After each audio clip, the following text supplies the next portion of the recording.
ஓம் சாந்தி. 12/2/2025 காலை முரளி. முரளியின் சாரம். இன்னைக்கு பாபா சொல்கிறார், இனிமையான குழந்தைகளே, நீங்கள் மிகப்பெரிய ரத்ன வியாபாரி ஆவீர்கள். நீங்கள் அழிவற்ற ஞான ரத்தினங்கள் என்ற விலை உயர்ந்த கற்களை கொடுத்து அனைவரையும் செல்வந்தராக மாற்ற வேண்டும். கேள்வி: தனது வாழ்க்கையை வைரம் போல ஆக்கிக் கொள்வதற்கு எந்த விஷயத்தில் மிக மிக பாதுகாப்பாக இருக்க வேண்டும்? பதில்: சகவாசத்தில். யார் நன்றாக ஞான மழை பொழிகிறார்களோ அவர்களின் தொடர்பு குழந்தைகளுக்கு இருக்க வேண்டும். யார் மழையை பொழிவதில்லையோ அவர்களின் சங்கத்தில் அல்லது சேர்க்கையில் இருப்பதால் என்ன நன்மை? சங்க தோஷம் நிறைய ஏற்படுகிறது. சிலரின் சகவாசத்தினால் குழந்தைகள் வைரம் போல மாறுகிறார்கள். வேறு சிலரின் சேர்க்கையினால் கல் போல மாறுகிறார்கள். யார் ஞானியாக இருக்கிறார்களோ அவர்கள் பிறரை தனக்கு சமமாக நிச்சயம் மாற்றுவார்கள். தீய சகவாசத்திலிருந்து தன்னை பாதுகாப்பாக வைத்துக் கொள்வார்கள். ஓம் சாந்தி. இனிமையிலும் இனிமையான ஆன்மீக குழந்தைகளுக்கு முழு சிருஷ்டி, முழு நாடகமும் நன்றாக புத்தியில் நினைவிருக்கிறது. அதன் வேறுபாடும் புத்தியில் இருக்கிறது. சத்யுகத்தில் அனைவரும் உயர்ந்தவர்களாக, நிர்விகாரியாக, தூய்மையாக, செல்வந்தர்களாக இருந்தோம் என்பது அனைத்தும் புத்தியில் உறுதியாக நினைவிருக்க வேண்டும். இப்போதோ உலகம் கீழானதாக, விக்காரியாக, அழுக்காக, ஏழையாக மாறியுள்ளது. இப்போது குழந்தைகளாகிய நீங்கள் சங்கம யுகத்தில் இருக்கிறீர்கள். நீங்கள் அந்த பக்கம் சென்று கொண்டிருக்கிறீர்கள். நதியும் கடலும் இணையும் இடத்தை சங்கமம் என்று கூறுகிறார்கள். ஒரு பக்கம் இனிமையான தண்ணீர், ஒரு பக்கம் உவர்ப்பு தண்ணீரும் இருக்கிறது. இப்போது இதுவும் ஒரு சங்கமம் ஆகும்.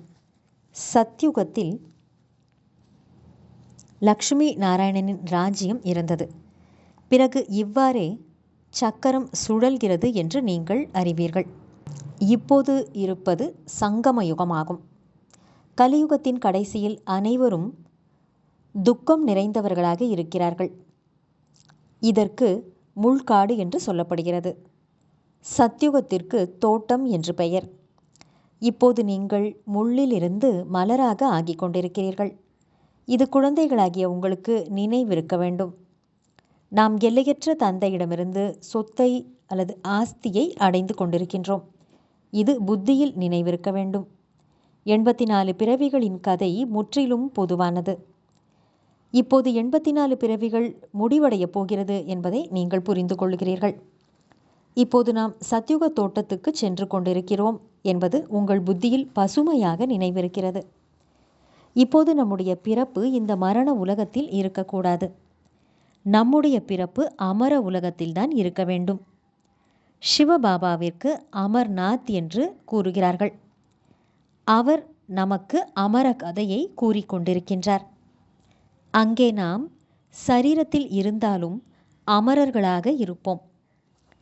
நாம் மகிழ்ச்சியுடன் சரியான தகுந்த நேரத்திற்கு உடலை விட்டு பிரிந்து விடுவோம். அதை மரண உலகம் என்று கூறமாட்டார்கள். உண்மையில் இவருக்குள் முழுமையான ஞானம் இருக்கிறது என்பதை நீங்கள் யாருக்கு புரிய வைத்தாலும் புரிந்து கொள்வார்கள். சிருஷ்டியின் ஆரம்பம் மற்றும் முடிவு இருக்கிறதல்லவா? சிறிய குழந்தைகள் கூட இளைஞர்களாக ஆகி பிறகு வயதானவர்களாக ஆகிறார்கள். பிறகு முடிவு வருகிறது. மீண்டும் குழந்தையாகிறார்கள். சிருஷ்டியும் கூட அதுபோல புதியதாக ஆகிறது. பிறகு 1/4 பங்கு பழையதாகிறது. அரை பங்கு பழையதாகி பிறகு முழுவதும் பழையதாக ஆகிவிடுகிறது. மீண்டும் புதியதாக ஆகும். இந்த விஷயங்கள் அனைத்தையும் வேறு யாரும் கூற முடியாது. பிராமணர்களாகிய உங்களைத் தவிர வேறு யாருக்கும் இந்த ஆன்மீக ஞானம் கிடைக்காது. பிராமண வர்ணத்தில் வந்தால் கேட்கலாம். பிராமணர்கள் நீங்கள் மட்டும்தான் அறிவீர்கள். உங்களிலும் கூட வரிசை கிரமம் இருக்கிறது. சிலர் சரியான முறையில் கூறலாம். சிலரால் கூற முடியாது என்றால் அவர்களுக்கும் எதுவும் லாபம் கிடைக்கவில்லை என்று பொருள்.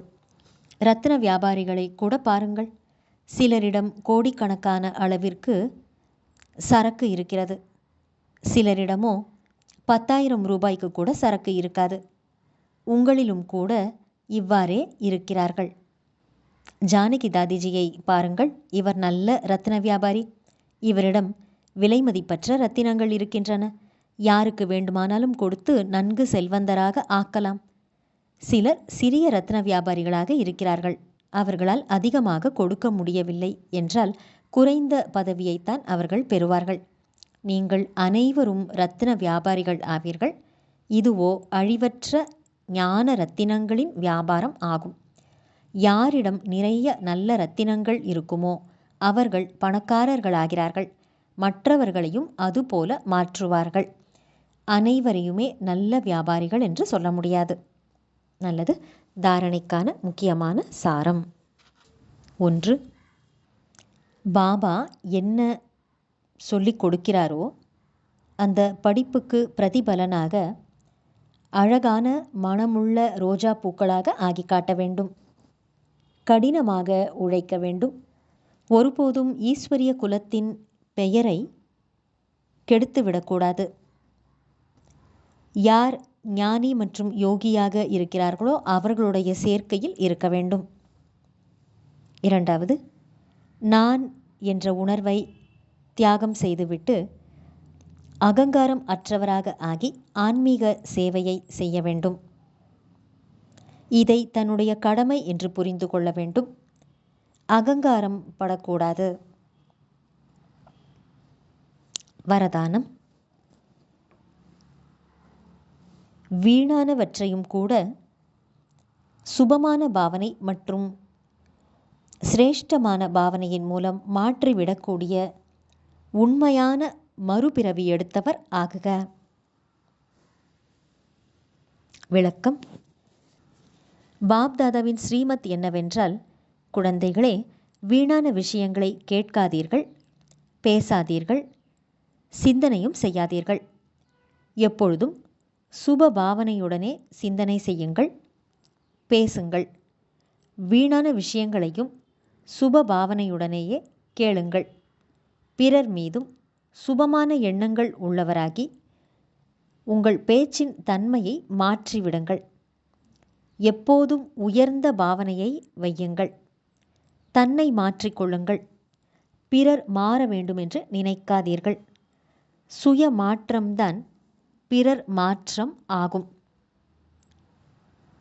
இதில் முதலில் நான் என்று சொல்லி இவ்வாறு மறுபிறவி எடுப்பதில்தான் ஆனந்தம் அடங்கியுள்ளது. இதைத்தான் மகாபலி கொடுத்தல் என்று கூறப்படுகிறது. இதில் மகிழ்வுடன் நீங்கள் இறந்து விடுங்கள். இவ்வாறு இறப்பதுதான் வாழ்வதாகும். இதுவே உண்மையான உயிர் தானமும் ஆகும். ஸ்லோகன். எண்ணங்களின் ஒருமுகப்பட்ட நிலை சிரேஷ்டமான மாற்றத்தை தீவிரமான வேகத்தில் கொண்டு வருகிறது. எண்ணங்களின் ஒருமுகப்பட்ட நிலை சிரேஷ்டமான மாற்றத்திலே ஒரு தீவிர வேக நிலையை கொண்டு வரும். நல்லது. இனிமையிலும் இனிமையான வெகு காலம் கழித்து காணாமல் போய் மீண்டும் தேடி கண்டெடுக்கப்பட்டுள்ள செல்லமான குழந்தைகளுக்கு தாயும் தந்தையுமான பாப்தாதாவின் அன்பான நினைவுகள் மற்றும் காலை வணக்கம். ஆன்மீக குழந்தைகளுக்கு ஆன்மீக தந்தையின் நமஸ்காரம். ஆன்மீக தந்தைக்கு ஆன்மீக குழந்தைகளின் நமஸ்காரம். நல்லது. அவ்யக்த சமிக்கை. குழுவின் சக்தியினால் எதை வேண்டுமோ அதை செய்து முடிக்க முடியும். குழுவின் அடையாளம்தான் 5 பாண்டவர்களின் பஞ்ச பாண்டவர்களின் நினைவு சின்னமாக காட்டப்பட்டுள்ளது. ஒற்றுமையின் சக்தி. ஆமாம் என்று சொல்லி அவரவர் தங்கள் சிந்தனையை சொன்னார்கள். பிறகு ஒற்றுமை என்ற பந்தனத்திலே பிணைக்கப்பட்டிருந்தார்கள்.